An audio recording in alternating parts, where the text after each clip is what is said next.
tire, smashed through the guardrail, and rolled down the 40-foot embankment.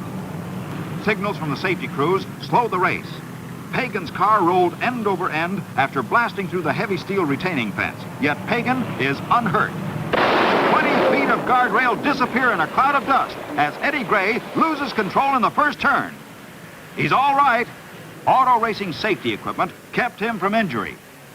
Joe Weatherly, in number 12 Ford, pits for the second time within 100 miles. His car isn't handling right. And there is his teammate, Curtis Turner.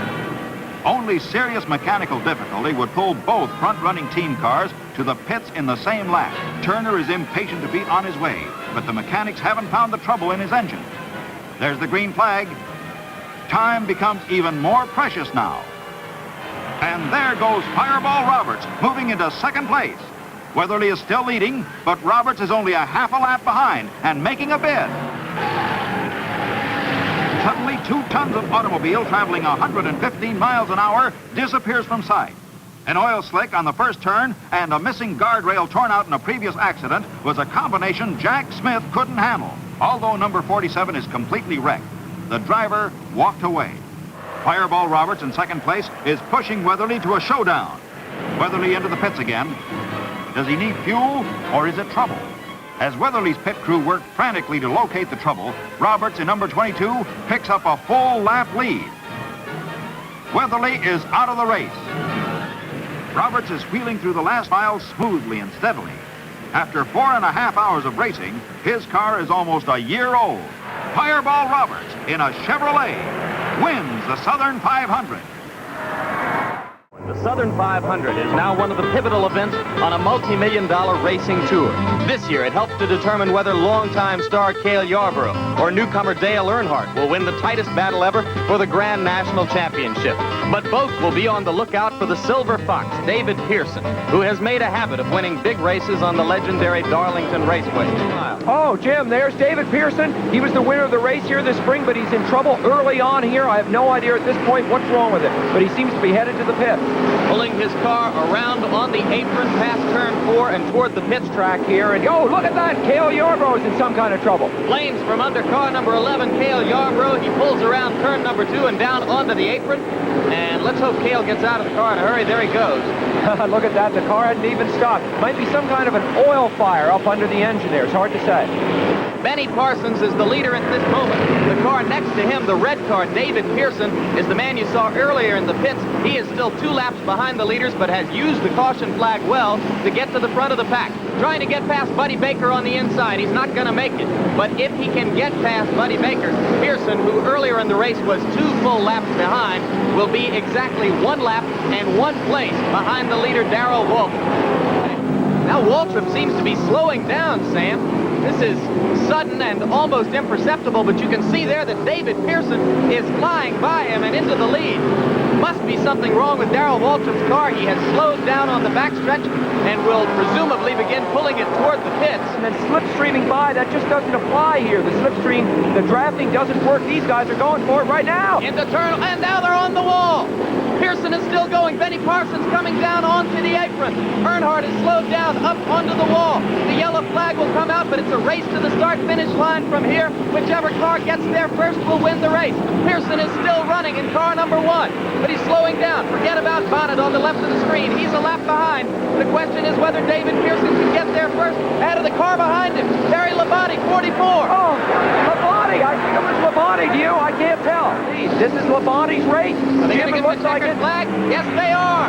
Terry Labonte gets the checkered flag. He has not led at any point during the race. He only led for the last lap under the caution flag. The crowd is on its feet. Every seat is filled. The 48 Mountain Dew Southern 500 is under green. And Dale Earnhardt has a problem. The car is down low on the racetrack. Slow down the backstretch. He hit the wall coming off turn 2 on the very first lap. Is Earnhardt okay? Looks like they're talking to the driver. And Earnhardt, they're carrying him to the truck or someplace. We'll have to check this out. He appears to have an oxygen mask. This is the onboard from Ricky Craven. We'll see if we can see what happened. And we see Earnhardt up against the wall. There he hits the wall going in 1. He comes off. Now he's back in the middle of the racetrack, but now the car won't steer. We're on the backstretch pitch outside of the care center where Dale Earnhardt has just been taken in. No one on the crew seems to know what's wrong, but when Dale hit the wall, he stayed out there, and on the radio he kept telling them, oh, I can't find my way onto pit road. Well, he finally came down onto pit road. They unhooked him, took him out of the car. He looks really shaken up. So they called for the doctor to come down. They have brought him to the care center. Now we understand they've sent for an ambulance, but right now Dale Earnhardt is in the infield care center being checked out. And we have a crash in turn 4. Running for the leaders! Jeff Gordon gets by Waltrip. Dale Earnhardt gets by, but I think Burton does get by, but he had to really go high to do it because they run him down. Here he comes. Bird to the inside of Jared. He's got to run off the corner. But will that 36, it won't spoil his effort.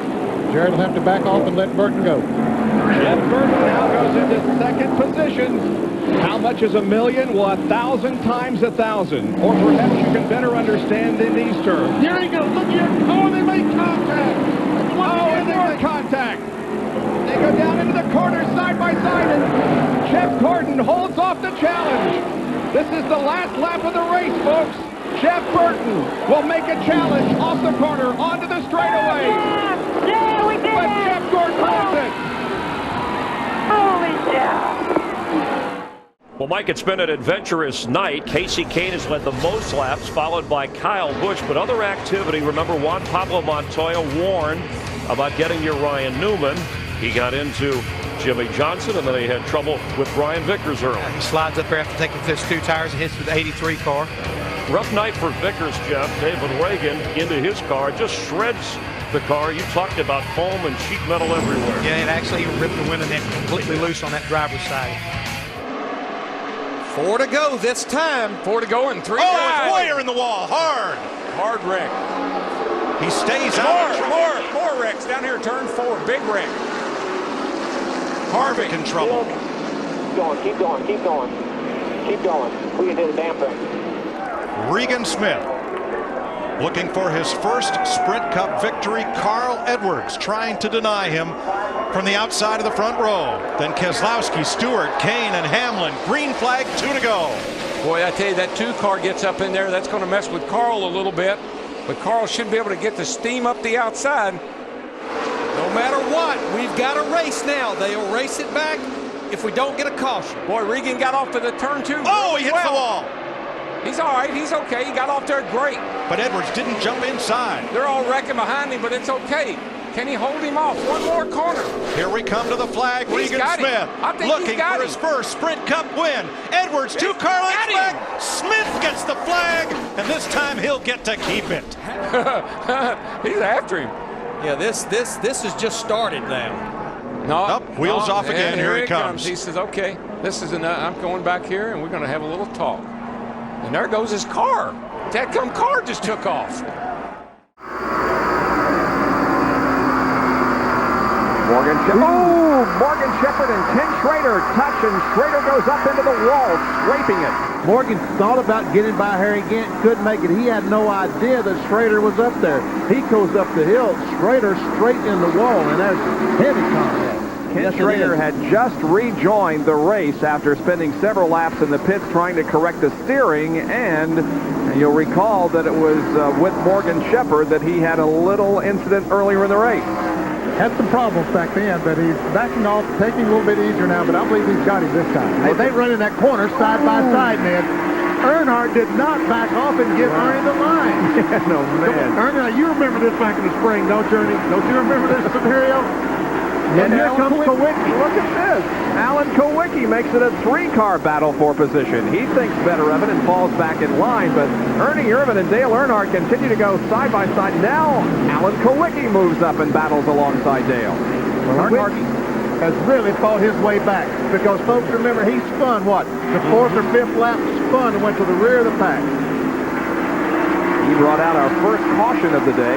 Now here comes Earnhardt. Ricky Rudd moves up and joins the fray. Now Wicky's got to carry it in again. Earnhardt's going to go back under him again. Now watch.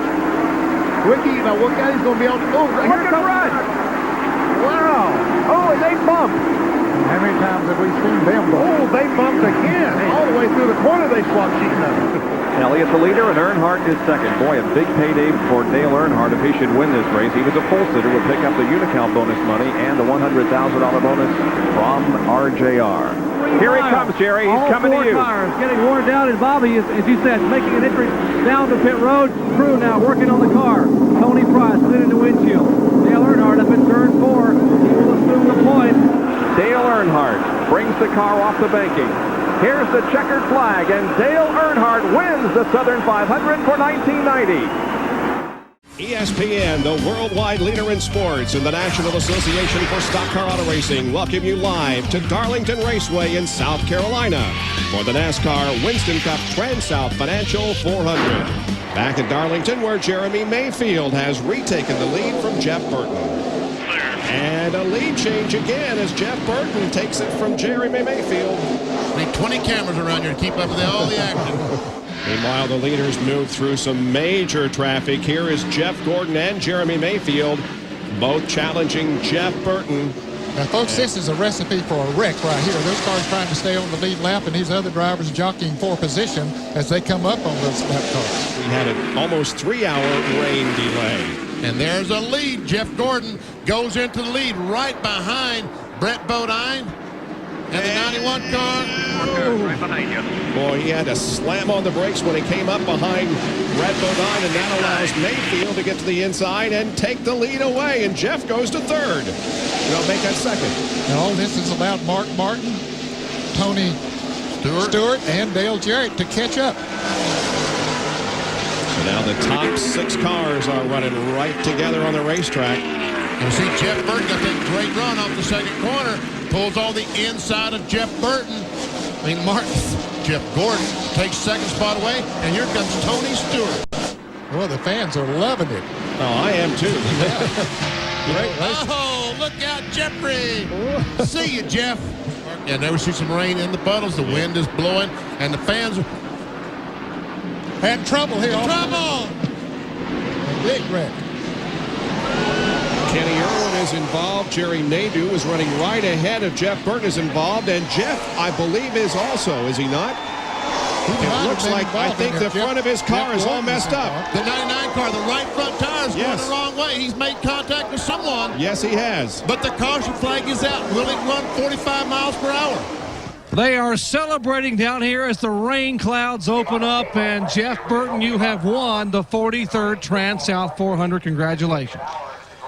I have to tell you, I'm a little speechless. To win Darlington means a lot to me. And win like that, I don't know how you can do it much better than that.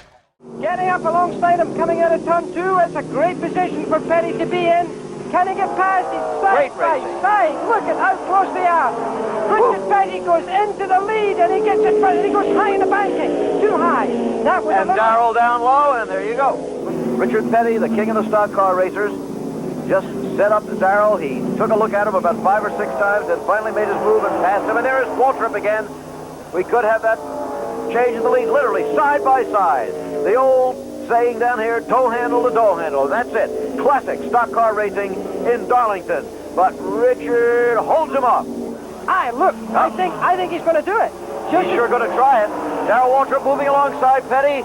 Again, door handle to door handle. This time he gets the nose in front. And this time he's done it. Richard getting loose, but getting control of the car. Richard had to back off there because Darrell Waltrip had gone high on that racetrack, and it was so easy there. If a driver of lesser experience, or perhaps even more stubborn a mind than Richard Petty, would probably have collided at that point with Darrell Waltrip.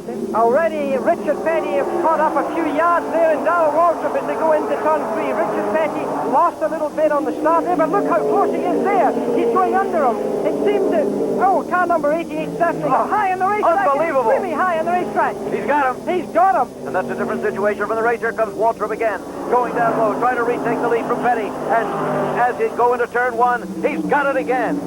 That man has the fastest car on this racetrack. I'd have to... Here comes Richard.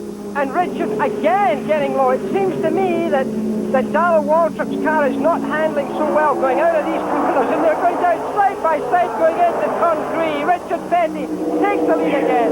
The crowd good on their feet, and Darrell Waltrip goes underneath the Richard Petty. I've never seen such a good close race as this. And look how close they are. They've touched.